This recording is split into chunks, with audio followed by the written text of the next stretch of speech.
Elton John's discography includes 7 consecutive US #1 albums and more than 50 top 40 hits.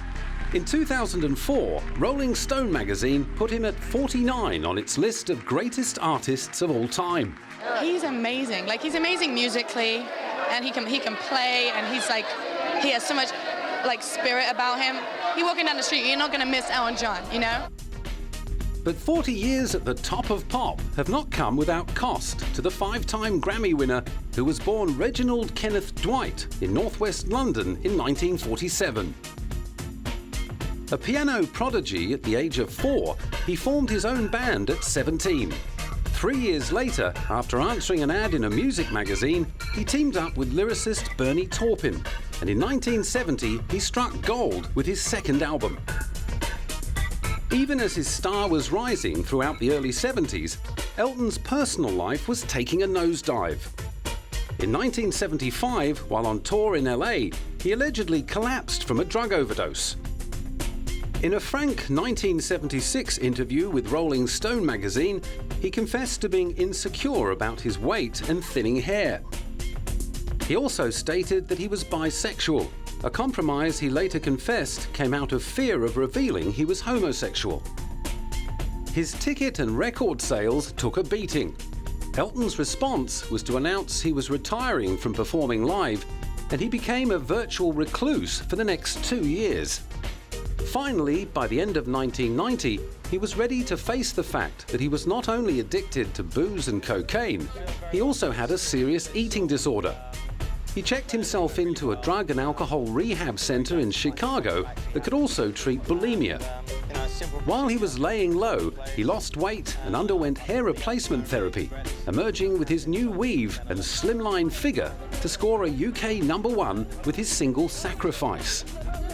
He went on to set up the Elton John AIDS Foundation, which would receive all profits from his singles.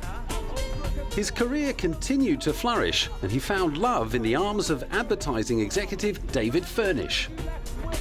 1997 started out with a huge party for his 50th birthday, but the year was to become much more memorable for the violent and untimely deaths of 2 of Elton's closest friends. First to go was legendary designer Gianni Versace, who was gunned down outside his Miami mansion in Florida on the 15th of July.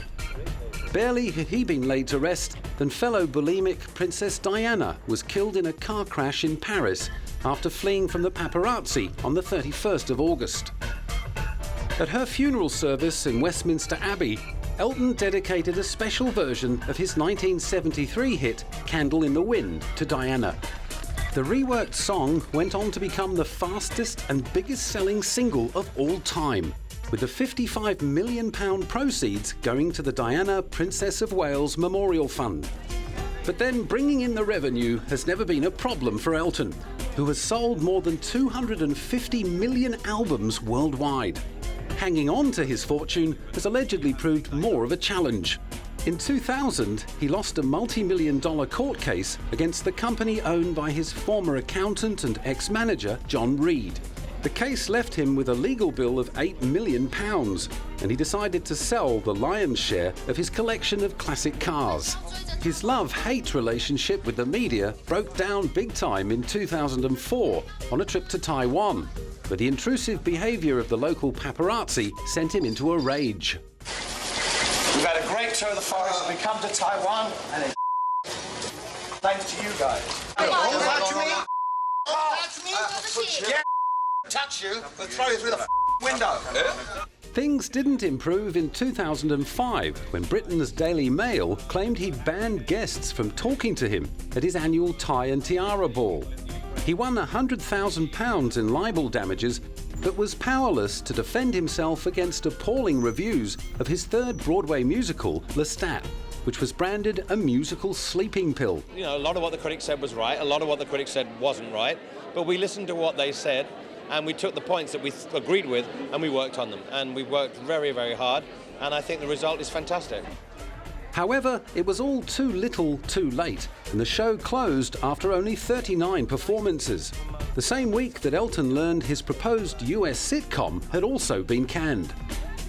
Thankfully, the year ended on a much happier note as Elton tied the knot with long-term partner David in a suitably lavish civil ceremony in London. And on turning 60 in 2007, his adoring close circle of celebrity friends turned out to celebrate.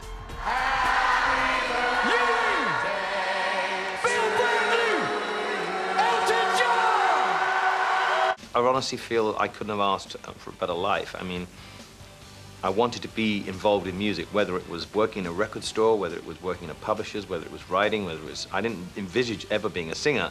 That happened by accident.